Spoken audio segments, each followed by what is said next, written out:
Euh, Bienvenue à tous donc pour cette troisième édition du webinaire Parlons peu, parlons VIES consacré aujourd'hui au volontourisme. On va parler de ce phénomène dont il faut se prémunir et des bonnes questions à se poser avant de partir en volontariat et pour partir en volontariat en toute sécurité pour soi et pour les autres.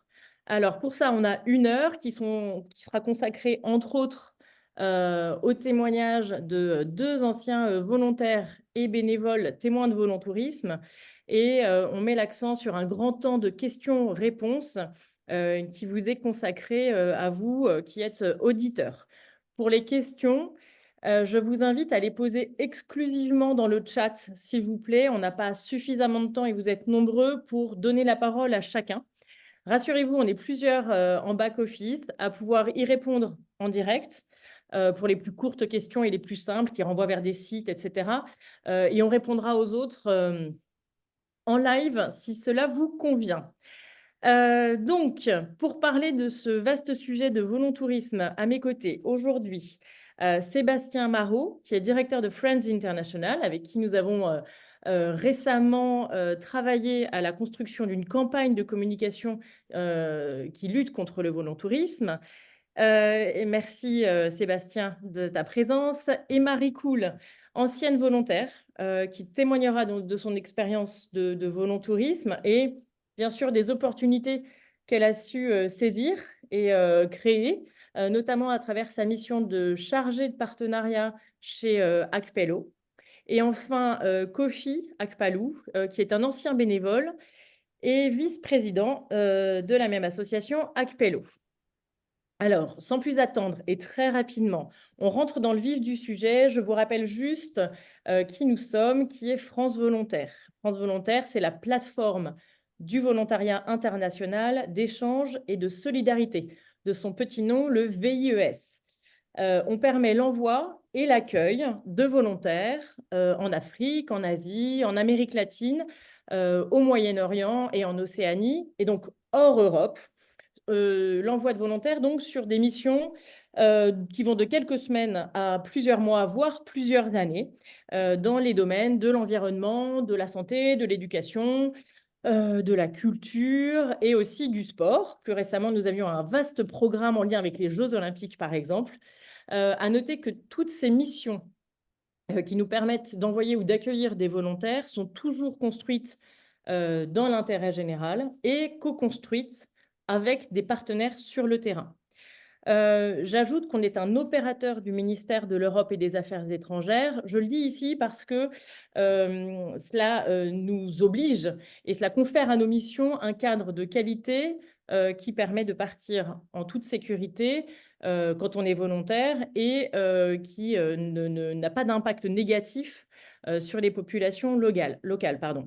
On travaille en mode plateforme avec des membres qui sont en partie l'État, avec des ministères qui font partie des membres de France Volontaire, des collectivités ou encore des associations qui sont nombreuses et qui participent, elles, concrètement sur le terrain à la réalisation de nos actions. Donc, ce sont des missions qui sont construites en partenariat avec de nombreux acteurs et qui répondent sur le terrain à des enjeux qui sont identifiés avec des partenaires locaux déployés dans les pays que j'ai évoqués.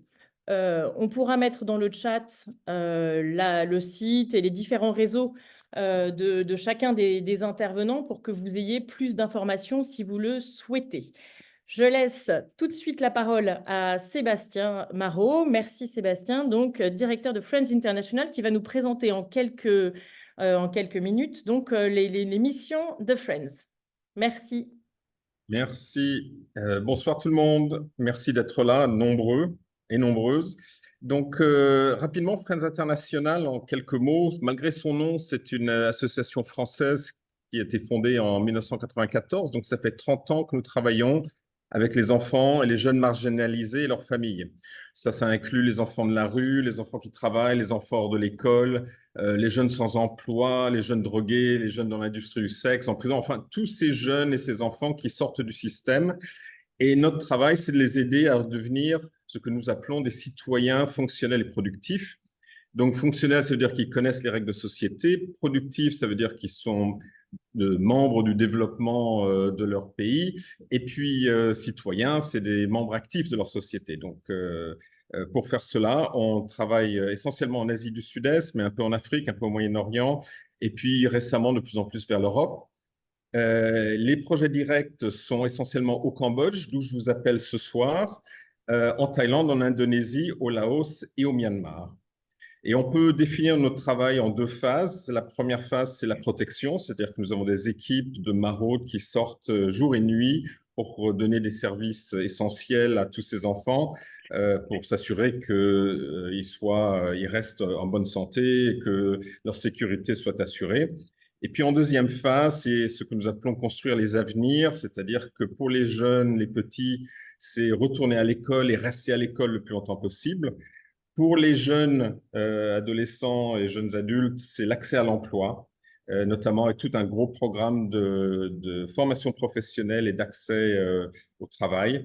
Et puis, très important, c'est reconstruire la capacité des familles à s'occuper de leurs enfants, parce que ce n'est pas le travail des ONG, c'est le travail des familles de s'occuper des enfants.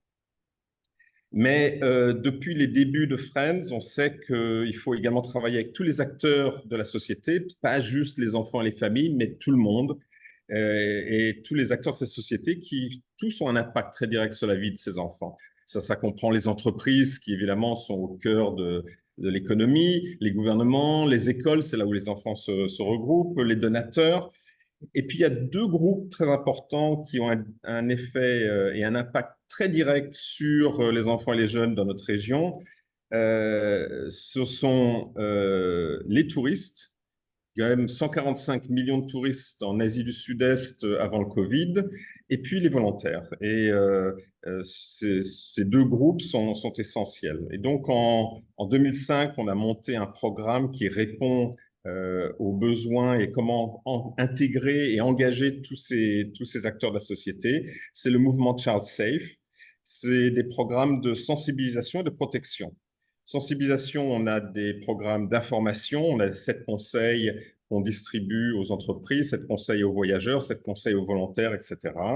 Et puis des campagnes, des grandes campagnes que nous lançons sur la protection. Il y a eu notamment en 2011 une très grande campagne qui s'appelle en anglais Children are not tourist attractions, en français les enfants ne sont pas des attractions touristiques, et qui a eu un impact très important et très large, qui a fait un grand travail, qui a mené, qui a lancé une grande discussion sur ce qu'était le volontourisme et qu'est-ce qui était la protection de l'enfance dans le voyage.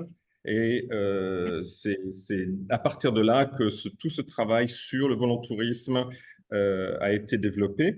Et donc récemment, comme Charlotte le mentionnait, nous sommes très fiers de travailler avec France Volontaire sur ce sujet, à la fois le côté législatif avec la loi sur le développement solidaire de 2021, dans laquelle nous sommes intervenus, et puis Chloé ici nous a beaucoup aidé, et la campagne que vous avez peut-être vue, qui est s'engager c'est bien, sans se tromper c'est mieux. Et donc c'est à partir de là, sur cette base, que nous sommes partenaires et que nous travaillons sur ces sujets et que nous allons débattre ce soir. Merci. Merci, merci Sébastien pour cette présentation. Effectivement, en effet, on est aussi très heureux d'avoir pu mener cette campagne de lutte contre le volontourisme ensemble, puisque on est tous des acteurs de la solidarité et qu'il faut le faire bien. Et donc, ça me permet de commencer tout simplement par une définition en fait du volontourisme. Le volontourisme, c'est quoi? C'est une forme de tourisme qui conjugue voyage et engagement volontaire et qui promet à des personnes en désir d'engagement de découvrir un pays, des nouvelles cultures, tout en prenant part à des activités solidaires. Sur le papier, les intentions sont louables, mais dans les faits, on s'aperçoit que les organisations qui proposent ces missions le font à travers des séjours payants, parfois à des prix exorbitants, sur des missions qui sont mal conçues, qui sont bancales et qui ne répondent pas à l'intérêt général. On a vu apparaître ces dernières années des organisations à but lucratif qui donc s'approprient l'argent des volontaires plutôt que de le partager avec les communautés locales qu'ils prétendent soutenir.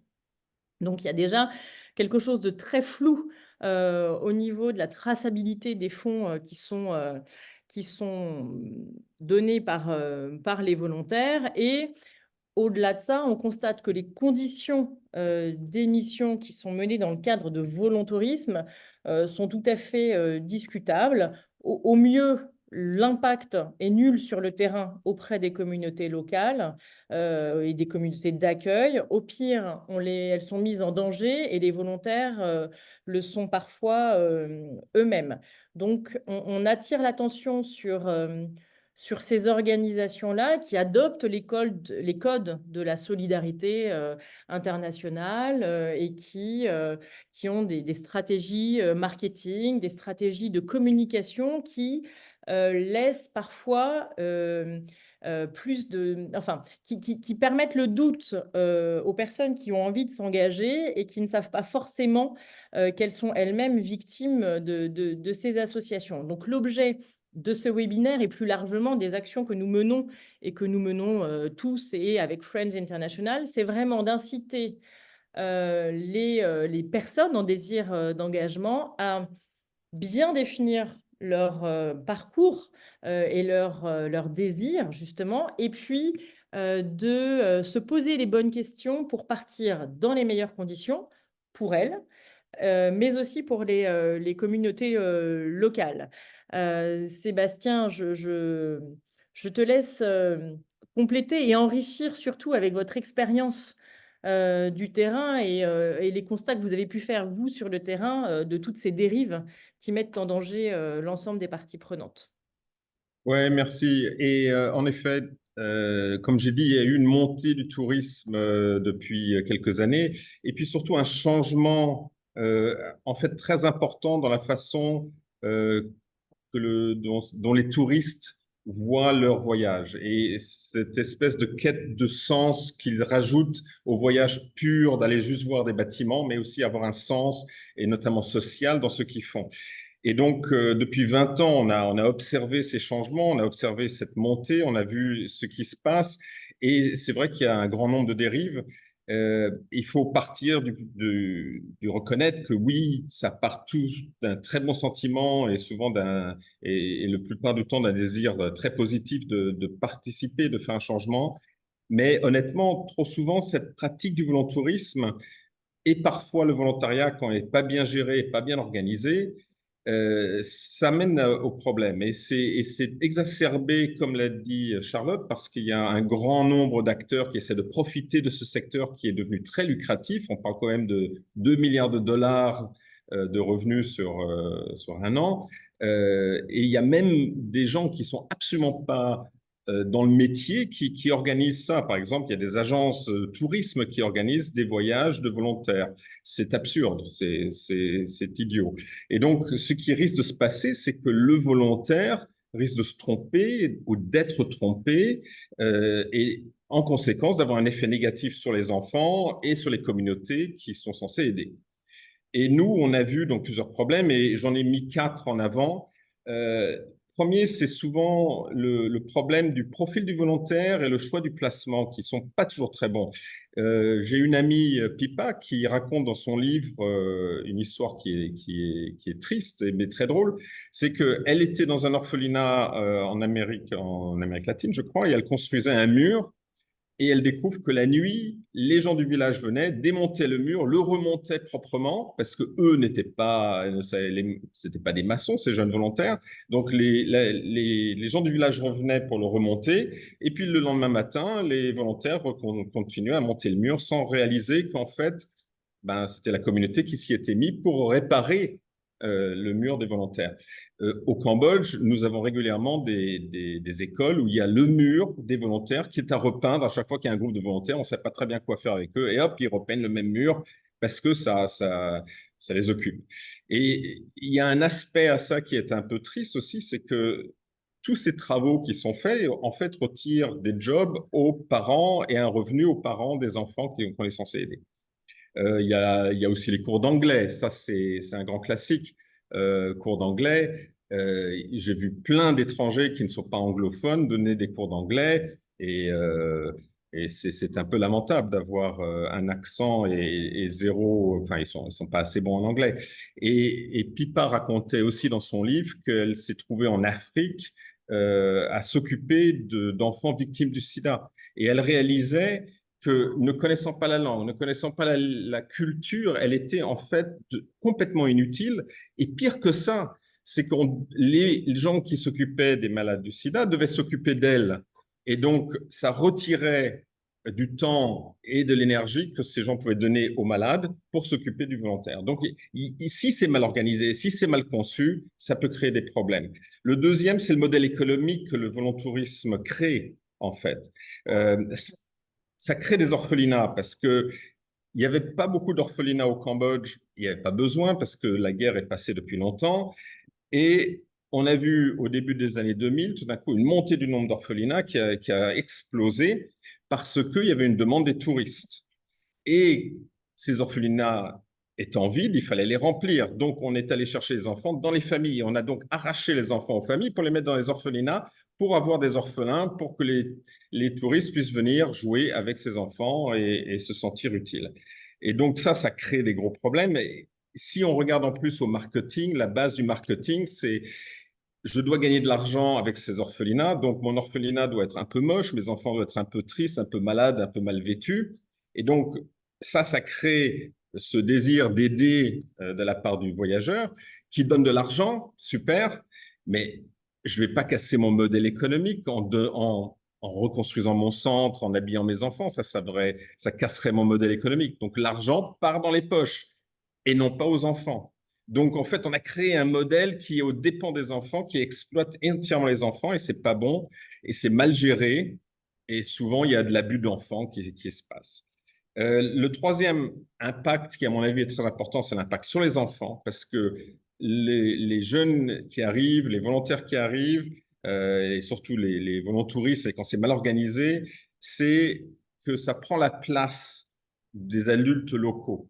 Et l'adulte local se retire et les enfants ne voient plus leur rôle modèle naturel, c'est-à-dire le professeur local, les parents, parce que c'est remplacé par des étrangers qui arrivent et au moment où l'étranger arrive dans la classe, le professeur se retire.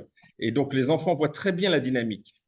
Et tout d'un coup, c'est l'étranger qui devient plus important et l'adulte local perd de sa prestance, de son importance, parce que l'étranger remplace. Et ça, c'est très, très grave, parce que ça crée aussi des troubles d'attachement, parce que les gens s'attachent, les enfants s'attachent aux visiteurs qui repartent assez rapidement, et très rapidement, souvent. Il y a un sentiment d'abandon constant qui se met en place.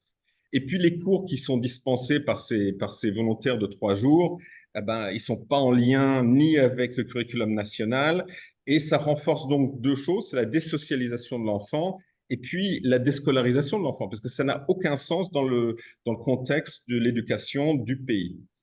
Et puis, quand on ne fait pas très attention et que ces orphelinats n'ont pas le temps de vraiment checker ces gens qui viennent travailler avec les enfants, il y a un manque de contrôle. Et ce qui se passe, c'est qu'il y a souvent des risques d'abus. Et on a vu, nous, très nombreux cas d'abus d'enfants par des volontaires qui débarquaient. Et notamment, bon, il y a un cas qui a été très important ici, c'est une personne qui est restée 3 mois à jouer au docteur avec les enfants et qui n'était pas docteur. Donc, il a profité de la situation, il a abusé des enfants. Euh, et puis, le quatrième impact qui, pour moi, est très important également, c'est l'impact sur le volontaire lui-même parce que il y a deux choses qui se passent. Il y a d'abord, ça peut renforcer, si c'est mal géré, si c'est mal conçu, si c'est mal préparé, eh ben, ça renforce en général le mythe du sauveur blanc. Et ça, pour moi, c'est un gros problème parce qu'on continue tout ce narratif un peu néocolonialiste où on arrive et on sauve et cette espèce d'image des jeunes qui ont 16 ans, 17 ans, 18 ans, qui arrivent et qui peuvent éduquer mieux que les professeurs locaux, c'est une aberration, mais ça renforce ce côté, nous, on est bon et on sait tout et on peut le faire. Et ça, c'est pas bien, ni pour les enfants, ni pour le monde dans lequel on aimerait vivre. Et puis, à titre personnel, un volontaire, et ça, c'est sûrement ce qui va être discuté, eh bien, quand il voit tout ça, eh bien, des grosses déceptions qui se mettent en place, et ça décourage en fait une énergie extrêmement positive qui aurait pu être très bien dirigée et faire des grands impacts. Et ça, c'est très négatif parce qu'on perd de ce désir d'aide et de cette énergie que nous pouvons apporter où nous allons. Voilà, très rapidement. Merci. Merci Sébastien. On voit bien en effet que le volontourisme a un impact au mieux nul et absolument inintéressant, au pire un impact négatif sur l'équilibre physique et psychologique des populations qu'on espère pouvoir aider. J'aime bien quand tu dis quand même que au départ, il n'y a que des bonnes intentions et c'est pour ça aussi qu'on est là, qu'on est tous sur ce webinaire-là et qu'on a créé cette campagne. C'est que pour ma part, et on va laisser très vite la parole à Emma, les volontaires qui partent avec ces organisations-là sont eux aussi victimes de ces associations et sont des victimes à leur insu de ça. D'où l'importance vraiment de bien préparer son projet de volontariat, son projet d'engagement et de se poser les bonnes questions. Pourquoi est-ce que je veux m'engager? Pourquoi, dans quel secteur j'ai envie de m'engager? Qu'est-ce que j'ai envie de faire? Nous, on a arrêté de parler d'aide. On ne vient pas aider les populations. Elles n'ont pas forcément besoin d'aide, mais on peut venir en appui, en renforcement de capacité, justement, pour éviter cette notion sauveur blanc qui n'a plus du tout sa place aujourd'hui, en 2024, à l'échelle internationale. Donc, en effet, il n'y a que des bonnes intentions et je pense que Emma, qui est là pour venir témoigner, avait elle aussi de bonnes intentions quand elle est partie. Emma, je te laisse prendre la parole, te présenter et nous raconter ton expérience, si tu veux bien. Merci. Oui, donc bonsoir à tous et à toutes, j'espère que vous m'entendez bien. Très bien, merci. D'accord, merci. Donc je suis Emma Ricoul, cofondatrice de l'ONG Akpelo avec Kofi Akpalou ici présent et 6 autres personnes. On a monté en 2022 Akpelo parce qu'on avait tous, en fait, d'une certaine façon, dans notre passé, expérimenté le volontourisme. Et c'est donc une association qui agit dans un premier temps en aide au développement à l'international et qui, en parallèle, sensibilise à toutes ces questions de responsabilité dans l'engagement et de volontourisme. Donc, ma première et seule expérience, heureusement, avec le volontourisme s'est passée lorsque j'avais 19 ans.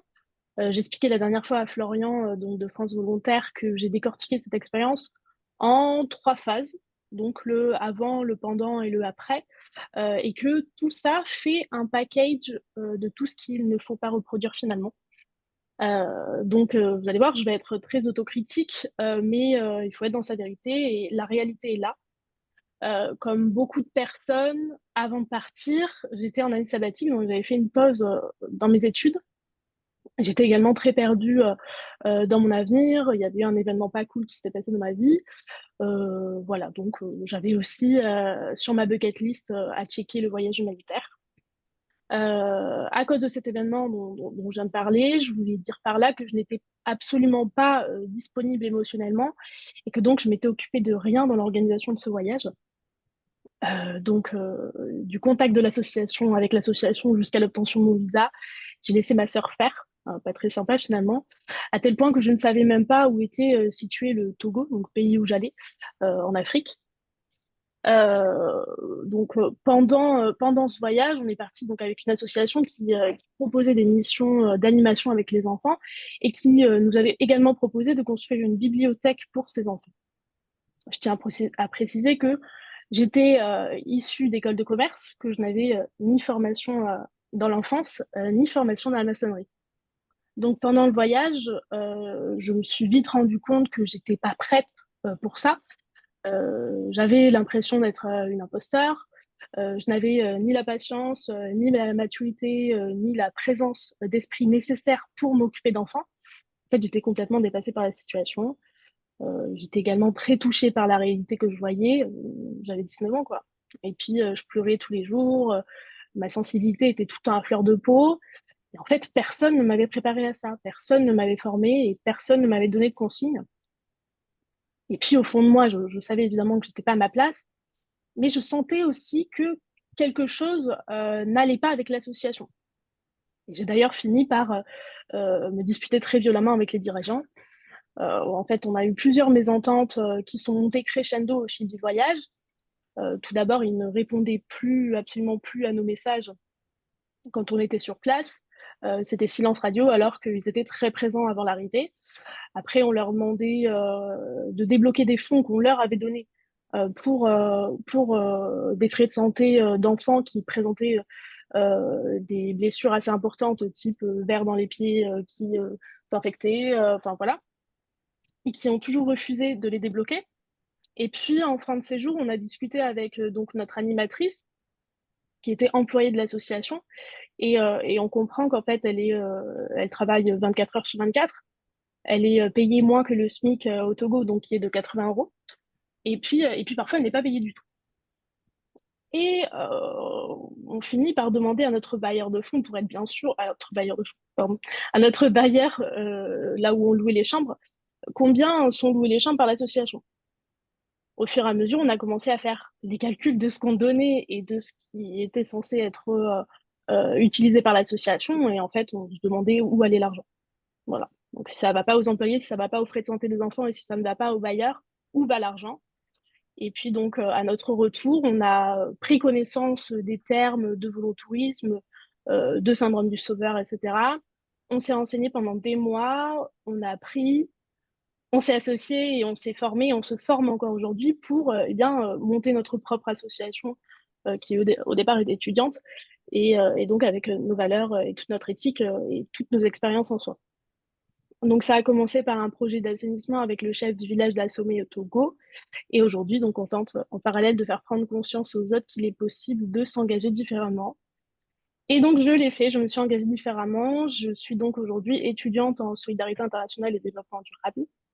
Et puis voilà, les choses, le sort fait bien les choses et Acpello se porte très très bien. Voilà tout. Je vais laisser Merci. donc la parole à Kofi, puisque Alors, lui, à la différence de juste moi, voilà.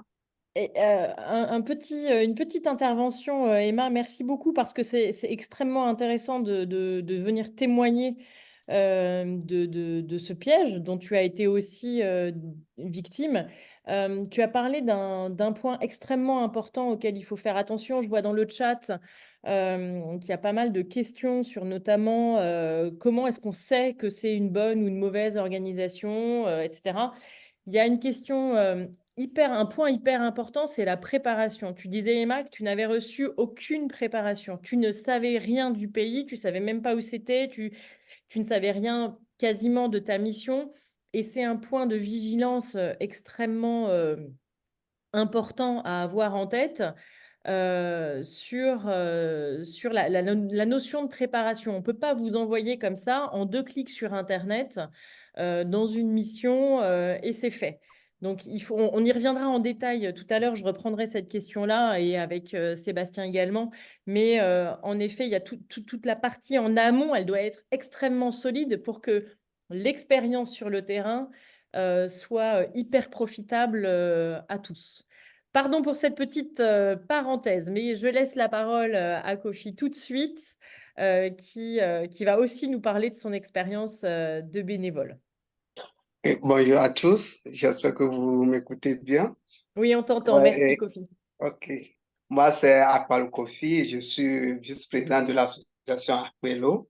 Et du coup, j'avais vécu la même expérience avec l'association en question, mais différemment, parce que moi, j'étais bénévole, j'étais sur place.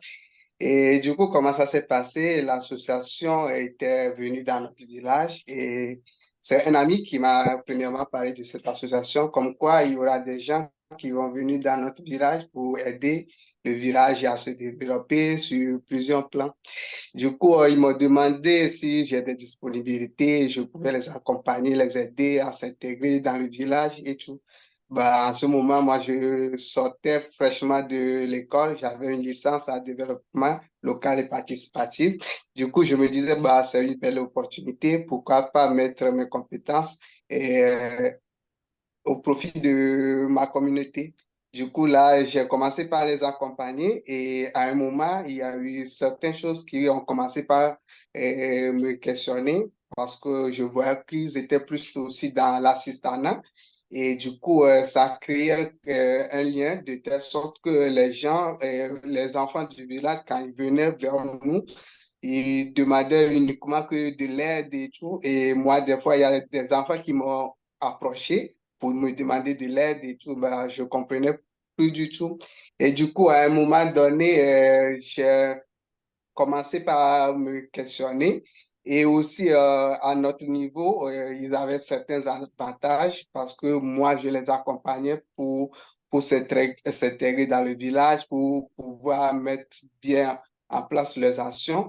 Du coup, des fois, ils nous demandaient des trucs. Par exemple, ils ont besoin de terrain pour construire et tout. Moi, je faisais les démarches auprès des autorités pour que ces terrains-là leur soient offerts et c'est gratuitement. Et du coup, il y avait ça et il y avait le logement aussi qui était offert gratuitement. Et moi, je menais les démarches pour qu'ils bénéficient de tout ça, pour mettre bien en place leurs actions. Sauf que quand ça a commencé par me questionner leurs actions, à un moment donné, j'ai approché une volontaire. On a commencé par discuter et c'est de là que j'ai compris que derrière tout ça, il y avait un vrai business derrière.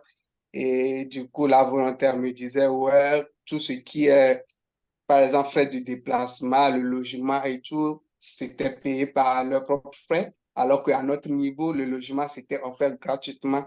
Et à ce moment, je me suis dit, bah, c'est pas normal et tout. Et du coup, j'ai failli, j'ai voulu discuter avec les responsables de l'association là. Ça ne s'est pas bien passé. Ils n'ont pas voulu me donner des détails et tout. Et aussi, il faut préciser que le travail que moi je faisais, c'est un travail sous forme d'animateur, mais sans contrat. Bah, j'étais pas payé. Et du coup, à un moment, ils ont voulu me payer. Et du coup, ce qu'ils m'ont proposé aussi, disons que ça n'a rien à voir avec le SMIC qui est payé sur place. Mais quand même, moi, je l'avais accepté parce que moi, au départ, je me disais, c'était pour la cause du village là. Donc, j'avais accepté.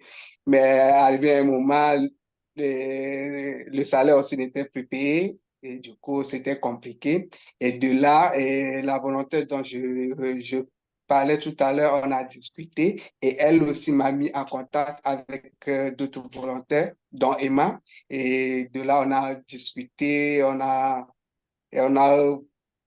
fait comprendre, on a vu qu'il y a plein de choses qui ne marchaient pas et c'est là que moi j'ai fait la connaissance du terme volontarisme.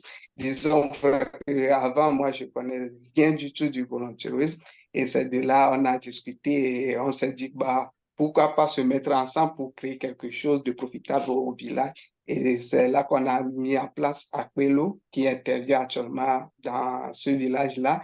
Et disons que nous, dans Quello, pour le moment, il faut qu'on précise, on n'accepte pas de volontaires parce qu'on ne se sent pas encore à mesure pour bien organiser tout ça là. Ouais, donc, c'est un peu ça et c'est tout ce que je peux dire sur l'expérience que j'ai vécue avec l'association. Merci beaucoup, merci pour ces deux témoignages. On voit qu'il y a au cœur quand même du sujet la question de l'argent qui revient vraiment dans les missions et de l'opacité qui existe dans ces organisations-là sur la traçabilité des fonds en fait. On va demander des sommes exorbitantes. Tu parlais, Sébastien, d'un marché à 2 milliards de dollars par an. Et effectivement, c'est un point d'attention qu'il faut avoir parce que payer très cher, c'est pas forcément gage d'une mission de qualité. Et on voit bien que c'est l'inverse. Chez France Volontaire, avec nos membres, on construit des missions qui ne nécessitent pas d'investissement financier de la part de ces volontaires. Certains sont parfois indemnisés de leur mission de volontariat. Certains dispositifs comme le volontariat de solidarité internationale ou le service civique international, pour ne citer que, sont des dispositifs pour lesquels les volontaires perçoivent une indemnité qui leur permet de vivre localement, très correctement auprès des populations locales. Certains dispositifs nécessitent un engagement financier de la part des volontaires, notamment les dispositifs très courts comme certains chantiers internationaux, notamment dans la prise en charge du billet. L'investissement financier qui est fait par un volontaire doit être fait avec une traçabilité de ses fonds. On lui dit c'est pour payer un billet d'avion, par exemple. Et il ne doit pas être disproportionné par rapport au niveau de vie du pays local. Tu le disais tout à l'heure, Kofi, tu en parlais aussi, Emma.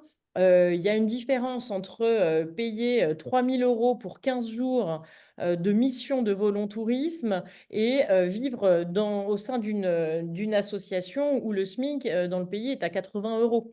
Donc, il faut aussi être vigilant à comment s'articulent en fait les flux financiers qui sont demandés et essayer au maximum d'avoir des informations sur la traçabilité des fonds pour lever cette question de l'opacité.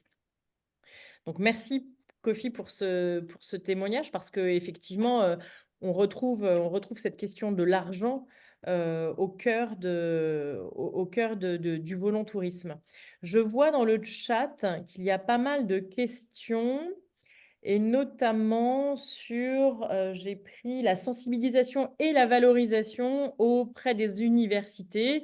Oui, effectivement, on travaille beaucoup avec les universités pour sensibiliser à un engagement volontaire solidaire, durable, avec un vrai impact pour tous. On y travaille et pour autant, comme je le disais en introduction de ce webinaire, les structures de volontourisme déploient ont des moyens financiers, hein, on l'a vu, qui sont assez colossaux et qui leur permettent d'être aussi présents et de faire la pub et d'avoir des actions de com qui sont aussi, voire plus puissantes, malheureusement, que les nôtres. D'où l'importance de nos actions en partenariat avec Friends International sur des actions de communication qui sont, on l'espère, durables et avec un vrai impact. Donc, cette question de la sensibilisation, oui, la valorisation, oui, à savoir qu'une expérience de VSI ou une expérience de service civique est tout à fait valorisée aujourd'hui dans le programme, dans le parcours des étudiants et scolaires d'une personne qui est au début de sa carrière. Autre chose, et là on va se partager la parole peut-être Sébastien sur la question du sauveur blanc. Effectivement, tu en parlais tout à l'heure, c'est une question qui revient aussi beaucoup dans le chat.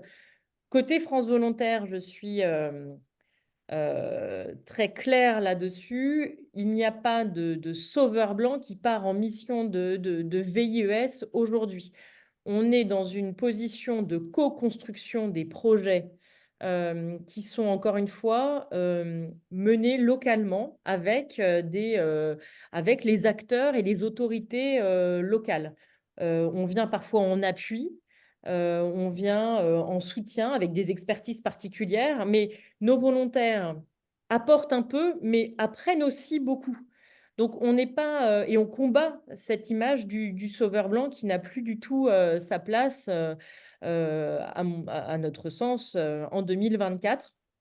Donc ça, c'est extrêmement important. Peut-être que Sébastien, tu veux rajouter quelque chose là-dessus, puisque c'est toi Moi, qui je avais suis parlé. un peu plus virulent là-dessus parce que pour moi, c'est un des fonds du problème et je tout à fait conscience que je suis un Français qui parle à partir du Cambodge et qui travaille en Asie, mais c'est le fond du problème. On est tous éduqués de façon complètement insigneuse avec ce concept de supériorité qui reste là et qui est dans notre système éducatif. Si on regarde dans le milieu anglo-saxon, c'est encore pire parce que le système anglo-saxon, le International Baccalaureate, oblige les jeunes à faire du volontariat. Ça fait partie du curriculum, il faut le faire. Et encore une fois, là, il y a eu énormément de débordements dans le milieu anglo-saxon. Euh, et on regarde partout que ce soit les entreprises aiment faire du team building et qu'est-ce qu'il y a? Ben, hop, ils vont faire un team building dans une école et on fait des choses à l'étranger qu'on ne ferait pas chez nous. Mhm. La première question, c'est est-ce que je peux faire ça, moi, ici en France? Est-ce que je le ferais? Est-ce que je ferais des photos avec des petits-enfants français et je le mettrais sur mon site et sur mon Instagram, etc. Non, mais on se sent complètement libre de le faire en Asie et en Afrique et aucun problème. Euh, pourquoi? Pourquoi est-ce qu'on n'a pas les mêmes réserves quand on voyage que quand on est chez nous? Donc il y a vraiment un gros problème là où on se donne des droits. On se donne des droits parce que, pourquoi? Ben, parce que on est supérieur, parce qu'on est blanc, et ça, c'est un fond du problème. Il faut vraiment changer des mentalités. Mhm. Ça va prendre du temps, mais c'est un fondement de mentalité. Absolument, on partage tout à fait ce constat. En effet, c'est d'ailleurs, il y a des questions dans le chat, enfin des remarques en tout cas qui sont intéressantes. Abderrazak Belamouri qui dit qu'il faudrait interdire la prise de photos sur le terrain et qui pense que 90% des volontaires disparaîtraient. C'est une remarque assez amusante et très juste parce qu'en effet, on est au cœur du problème. C'est quoi les intentions de départ pour s'engager sur une mission de volontariat? Est-ce qu'on a envie de se valoriser soi-même et de se prendre en selfie pour enrichir ses propres réseaux sociaux et flatter son ego auprès de sa communauté? Et auquel cas, effectivement, on n'est pas à sa place, on n'est pas au bon endroit, ou est-ce qu'on a envie vraiment de s'engager sur un projet durable? Et là, on n'a même plus besoin de se valoriser comme ça. On le voit d'ailleurs hein, sur le terrain, les volontaires avec lesquels nous, à la communication, on est très souvent en relation, bah, ils sont à fond sur leur mission et on a parfois du mal à récupérer justement pour illustrer certaines belles missions. On a parfois du mal à récupérer quelques photos. Donc ça ramène aux intentions du volontariat et de l'engagement. Donc ça, effectivement, ça fait partie des questions à se poser. Pourquoi est-ce que je veux m'engager? Est-ce que je suis obligée, comme c'est le cas dans les parcours anglo-saxons? Est-ce que j'ai envie de me faire mousser? Ou est-ce que vraiment j'ai envie de me mettre entre parenthèses pour m'investir auprès d'une autre population et donner du temps, apprendre beaucoup, découvrir le monde? Et ça, ce sont des raisons qui, chez France Volontaire, sont au cœur de nos actions. Je J'insiste sur un crois point. que, Juste, je reviens. Ouais. rapidement sur la photo parce que c'est quand même vachement important et c'est vraiment un phénomène qui révèle tout. Et pour le volontourisme, c'est vraiment la base, c'est le selfie. Je vais visiter un orphelinat, je reste 3 heures, je fais mumuse avec les enfants, je prends des photos de moi et je montre à tout le monde comment je suis gentil. Et bon, et c'est ça le fondement. Et ça, tant que ça existe, on aura un problème. Et en effet, interdire les photos d'enfants, c'est la base même, c'est un des éléments essentiels du droit de l'enfant et de la protection de l'enfance. Et moi, venant de la protection de l'enfance, on me demande souvent comment on reconnaît une bonne ONG, une bonne organisation pour y aller. Il faut regarder, est-ce qu'ils ont une protection de l'enfance, une charte de protection de l'enfance, une politique de protection de l'enfance, et est-ce qu'elle est mise en place? Et la photo, est révélateur. Et si on regarde quelle agence choisir pour partir en volontariat, on regarde les photos qu'ils ont postées. Et si on voit des gentils blonds avec plein d'enfants noirs sur les genoux, on peut commencer immédiatement à se poser des questions. C'est très juste. Merci Sébastien. Tu réponds d'ailleurs à, à des questions sur ce sujet dans le chat. J'aimerais juste parler d'un point important.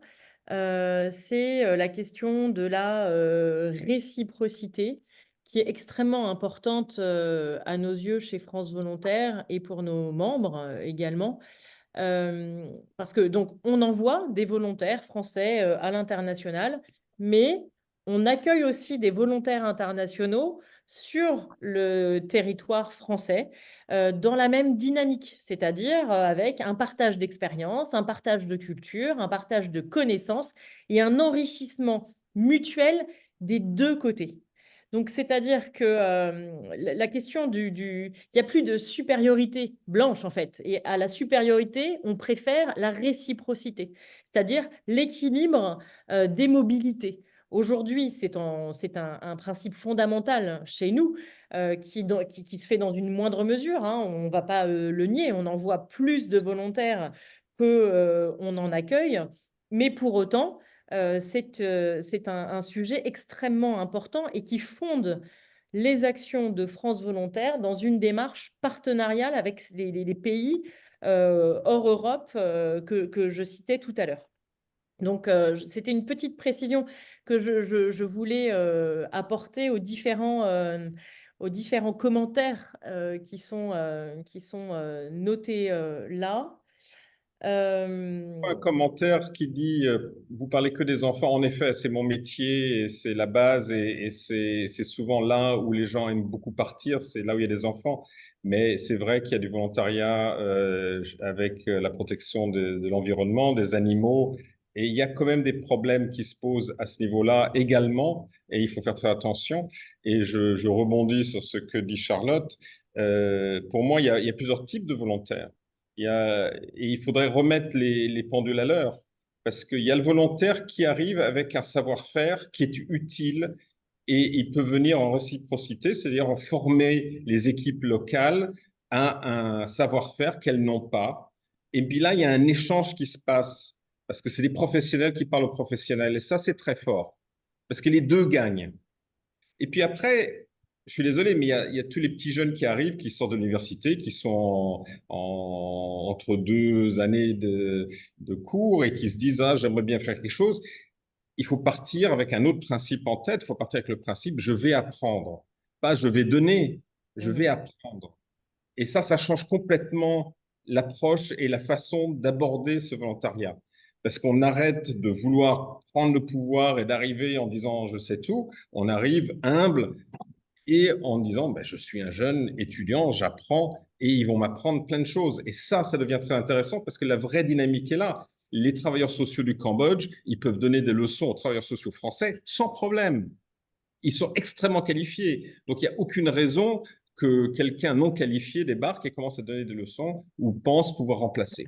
Ça, c'est la base. Et donc, il y a comme ça des niveaux qu'il faut bien analyser et savoir où on se positionne et comment on se positionne quand on débarque. C'est très juste. Merci pour cette précision, Sébastien. En effet, et c'est toute la genèse de notre campagne, hein. On peut en parler rapidement. C'est-à-dire que on a parlé des intentions tout à l'heure et elles sont finalement au cœur du chemin que l'on prend en tant que volontaire.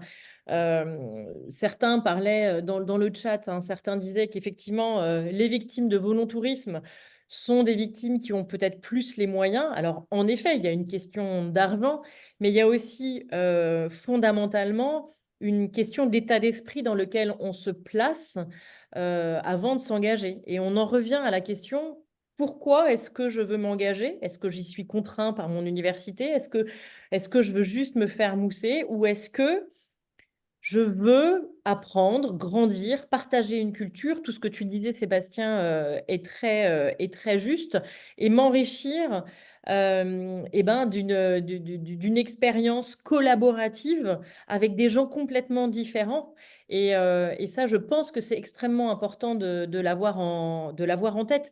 On le redit, hein, on l'a dit, on le redit, mais vraiment, c'est fondamental. C'est-à-dire que il faut savoir pourquoi on part, que l'on s'engage au bout de sa rue dans son association ou à l'autre bout du monde, loin de chez soi. Il faut avoir euh, une bonne intention, évidemment, et puis un parcours, une envie d'engagement bien définie et se poser les bonnes questions.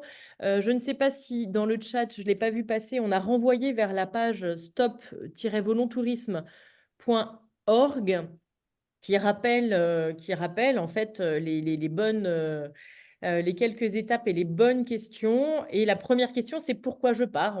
Il y a des pièges et il y a des bonnes questions à se poser et des actions à mener pour que ce soit fait dans les meilleures conditions.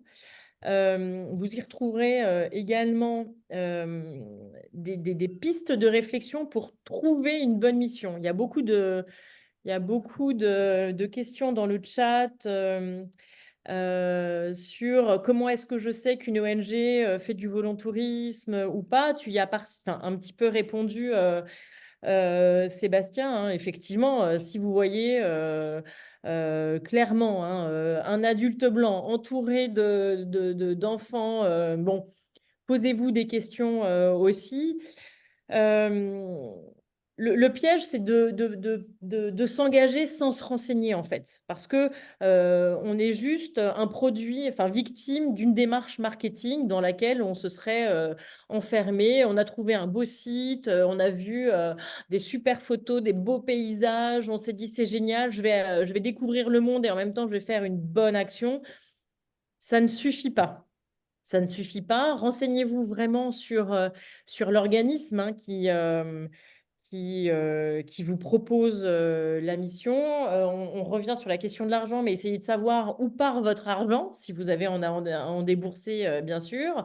Regardez aussi tout ce qui peut sortir sur ces organismes-là. Ils sont nombreux.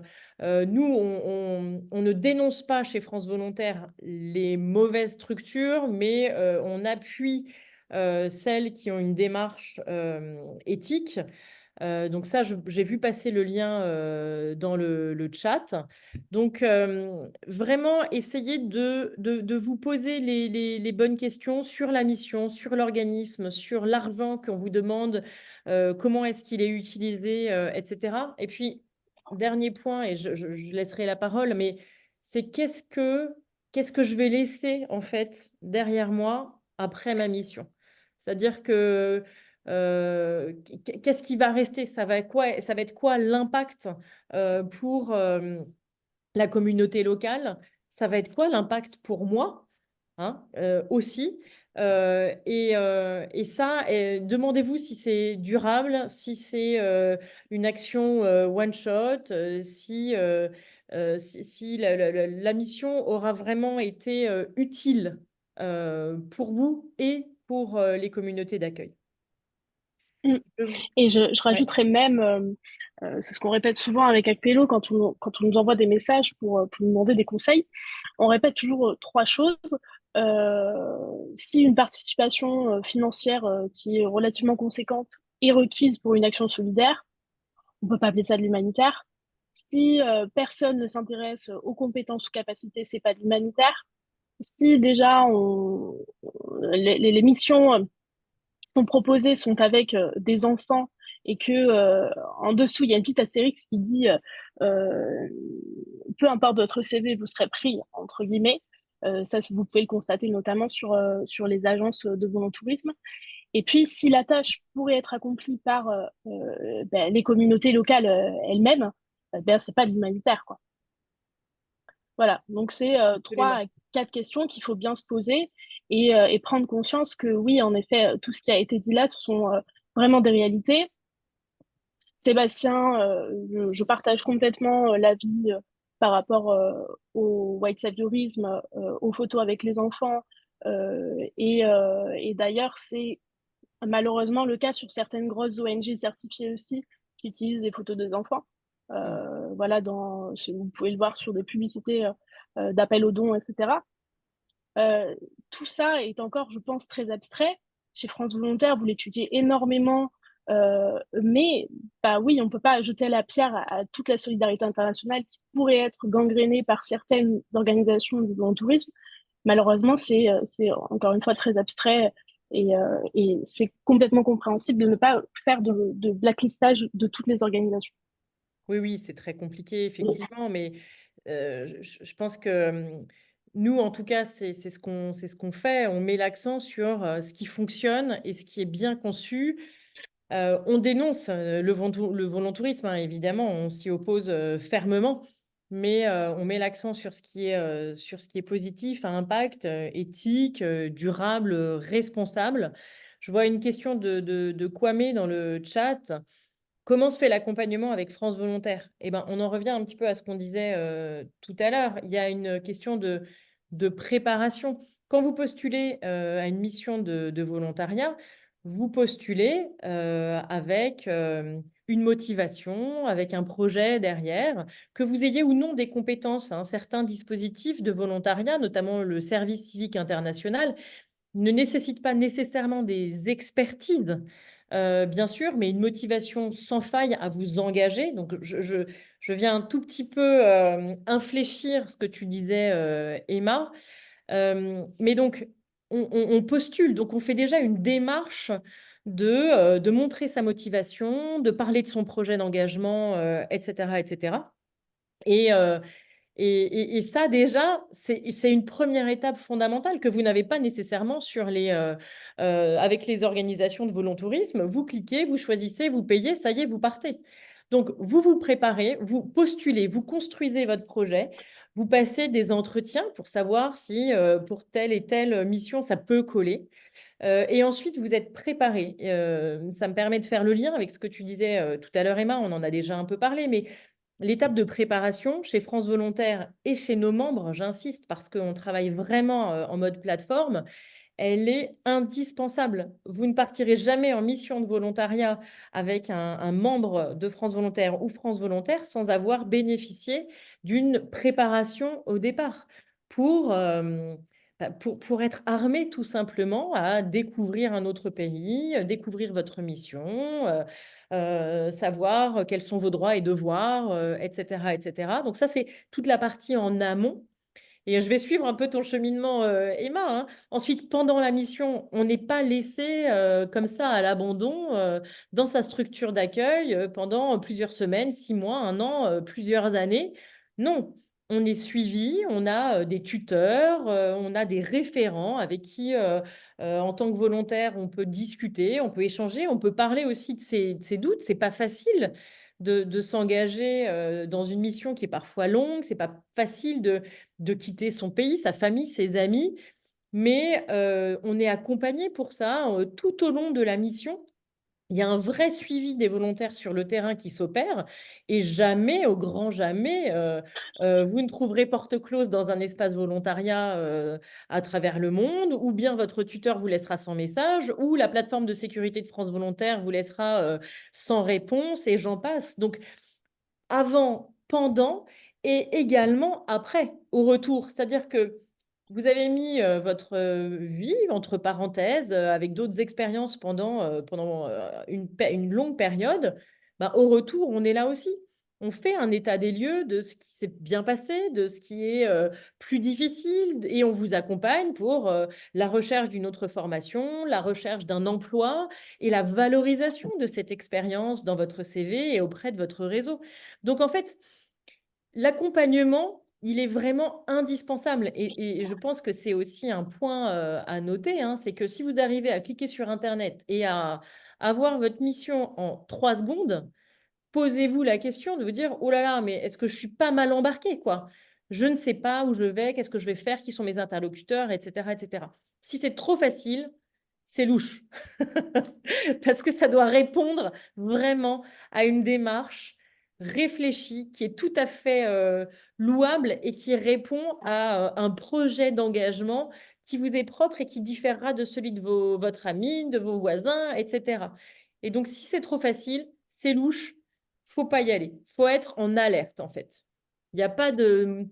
Voilà, il y a plein de chemins pour s'engager. Il y a plein de chemins dans la solidarité internationale. Il ne faut pas aller dans le mauvais chemin avec une organisation qui ne serait pas complètement fiable. Voilà ce que je voulais Après, ajouter. j'ai un peu aussi, je voulais mettre l'accent sur Ouais, un point merci. que Sébastien a déjà relevé, c'est l'attachement de la population locale aux volontaires. Vraiment, c'est un point très important qu'il faut relever parce que derrière, c'est les enfants qui s'attachent à ces volontaires-là et derrière, ils sont souvent dans la demande. Et il y en a aussi, on parle souvent des associations, des dirigeants et tout, mais il y en a aussi les volontaires qui font des promesses et ces promesses, derrière, ils ne sont pas tenues. Donc, ça pose aussi un problème parce que ces enfants, bah, c'est les gens qui sont sur place, qui travaillent avec ces associations-là, c'est ces personnes qui sont dérangées derrière par ces enfants. Oui, on m'a promis ça, on m'avait promis ci et ça. Ben, ça se fait souvent qu'après le départ de ces volontaires, même ceux qui sont référents de ces associations sur place, ils n'ont plus de nouvelles. Du coup, il va falloir que certains volontaires aussi arrêtent cette manière de faire des promesses à ces enfants ou bien à la population locale, tout en sachant que derrière, ils ne vont pas le faire. Absolument. Là, on est sur une responsabilité individuelle de parole donnée et d'engagement, hein, on sait très bien. Mais bon, c'est un des problèmes, hein, et qui engendre l'attachement dont tu parlais, hein, et les troubles psychologiques qui en découlent. Tu le disais très bien tout à l'heure, Sébastien, en parlant des orphelinats. C'est vrai que on observe des troubles psychologiques et parfois physiques, hein, sur les victimes de volontourisme dans les structures qui accueillent les volontaires. Donc, il faut qu'on soit vigilant effectivement collectivement. Il faut qu'individuellement, on se pose les bonnes questions et puis qu'individuellement, on sache la limite aussi de l'exercice dans le cadre de sa mission, effectivement. C'est très juste. Merci, merci beaucoup. Je vois un dernier commentaire d'Abbé Solo. La vraie mission volontaire, c'est d'aller dans d'autres pays pour échanger des expériences et surtout inviter ces pays à venir partager leurs expériences en France. Absolument, on est tout à fait d'accord que le principe de réciprocité et des mobilités croisées permet de déconstruire le concept de white savior dont on parle depuis tout à l'heure, hein, qui est au cœur des échanges finalement, puisque n'oublions pas que malgré tout, que ce soit les volontaires ou les enfants dont on parle, tous sont victimes de ce volontourisme et que les volontaires eux-mêmes n'avaient pas forcément de mauvaises intentions. Donc, si on déconstruit le concept de sauveur blanc et qu'on rééquilibre avec des mobilités croisées et des échanges plus équilibrés entre les populations, effectivement, on aboutira à des expériences particulièrement enrichissantes pour tous. Y a-t-il, Sébastien, des questions auxquelles tu aimerais répondre dans le chat où on a fait le tour? Madame Chiron, Oui, vous m'entendez? oui, absolument. Madame, je m'intéresse à l'Italie. Oui. Vous pouvez me conseiller une structure à qui je peux Alors, faire confiance? Je ne sais pas. France Volontaire connais France a la l'Italie, mais dimension internationale oui. du volontariat international d'échange et de solidarité. C'est ce que je disais au début, peut-être que vous n'étiez pas là, mais hors Europe, en Afrique, en Ah, Asie, en d'accord. Amérique latine, en Ah, Océanie. ok, Voilà. ok. Donc, sur la question de l'Italie, il existe des dispositifs, hein, d'engagement en Ouais. Europe, mais je ne saurais pas vous conseiller. Ah, bon, merci. Peut-être se renseigner auprès du corps européen, du coup. Le Auprès du corps corps européen, européen, c'est voilà, quoi? C'est de une solidarité. ONG? Le corps européen de Non, c'est solidarité, Ah, effectivement. corps européen de solidarité. Ouais, c'est D'accord, un merci. dispositif, mais c'est un Oui, dispositif effectivement qui vous permet de vous engager, mais dont les modalités sont variables en fonction. Alors là, je parle peut-être, c'est peut-être un petit peu plus technique, mais comment dirais-je, en fonction des âges et tout ça, je me demande s'il n'y a pas des limites, en fait. Ah, d'accord. Oui, je me demande aussi. Hein, Oui, voilà, donc effectivement, c'est jusqu'à 30 ans. 30 ans, hein, c'est ça. Ah, ouais, bon. Voilà, donc je Bon, pense que vous êtes juste au-dessus. je crois. Merci. Je vous en prie. Accompagne le volontaire avant, pendant et après. 2 questions. Est-ce que les missions engagent des trimestres pour la retraite et sur quelle base? Une fois à la retraite, est-ce que les missions sont compatibles avec la retraite, montant de la pension? Alors là, on est sur des choses très techniques qui ne sont pas de ma responsabilité, mais je pense que oui, on cotise pour la retraite. Est-ce que Florian est toujours là et peut répondre à cette question peut-être? Alors effectivement, avec Hein? le dispositif de service civique et le dispositif de volontariat de solidarité Le VSC. internationale, on cotise effectivement pour la retraite. Mais ce n'est pas le cas de tous les dispositifs Ouais. de volontariat proposés par France Volontaire, notamment les mobilités courtes, les congés de solidarité ou les volontariats seniors. Mais le service civique et le volontariat de solidarité internationale, vous pouvez cotiser en effet des trimestres dans le cadre de De vos votre mission. missions. Et du coup, on arrive à la question numéro 2, du coup, mission compatible avec la retraite. Donc oui, il existe des dispositifs qui sont accessibles, qu'on soit pré-retraité ou retraité. Donc ça, c'est sûr. Ça s'inscrit dans le volontariat d'échange et de compétences. Et donc là, vraiment, vous mettez une compétence et une expertise au service d'une structure d'accueil. Est-ce que, alors, attendez, là, c'est remonté. Et est-ce que c'est cumulable? Alors, je ne saurais pas répondre à cette question qui est très technique et très précise, mais je vous invite à regarder sur le site internet de France Volontaire, où là, peut-être que vous aurez des réponses plus précises à cette question. En tout cas, une chose est sûre, c'est que quel que soit son âge, quelle que soit sa disponibilité, quelle que soit son expérience professionnelle et son expérience de vie et son expertise, si on a envie de s'engager, il existe une mission de volontariat éthique et bien construite qui répond à l'intérêt général et qui existe pour vous. Voilà, ça c'est le message global. Tout le monde peut être volontaire et tout le monde peut être un bon volontaire. Voilà, pour lui et pour les autres.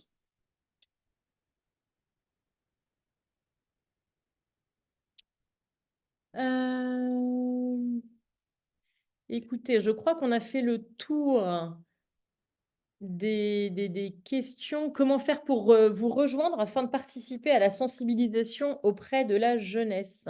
Safia Touba qui pose cette question. Alors, nous rejoindre, ça dépend où on vit, etc. On a 24 espaces volontariat à travers le monde, qui sont des représentations de France Volontaire à travers le monde et qui travaillent localement avec les autorités politiques locales au développement et à la valorisation des différents dispositifs de volontariat et à la construction d'un écosystème solidaire dans les pays. Donc, ça peut être une première piste. Peut-être qu'on peut rejoindre Friends International pour sensibiliser aussi. Je te laisse répondre, Sébastien. Je vais mettre mon site dans le chat là. Je viens de voir. Yes, merci. Ce qu'on fera, c'est qu'on mettra... bon, je vois qu'il y a pas mal de liens qui ont été mis dans le chat. On enverra un petit mail récap, Florian. Je parle sous ton contrôle, mais un petit mail récap avec l'ensemble des sites internet qui sont utiles pour préparer au mieux sa mission. Tout à fait. Voilà.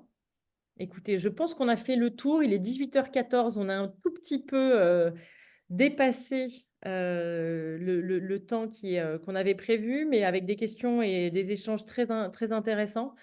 Merci Emma, Kofi et Sébastien pour vos interventions, pour vos témoignages extrêmement poignants. Bonne chance à tous et à toutes pour votre projet d'engagement. Et je vous remercie et je pense que nous pouvons clôturer ce webinaire. Merci à tous. Merci tout le monde. Merci Bonne beaucoup. Merci, à journée. bientôt. Au revoir. Merci. Merci, au revoir. Au revoir. Au revoir, merci d'être venu.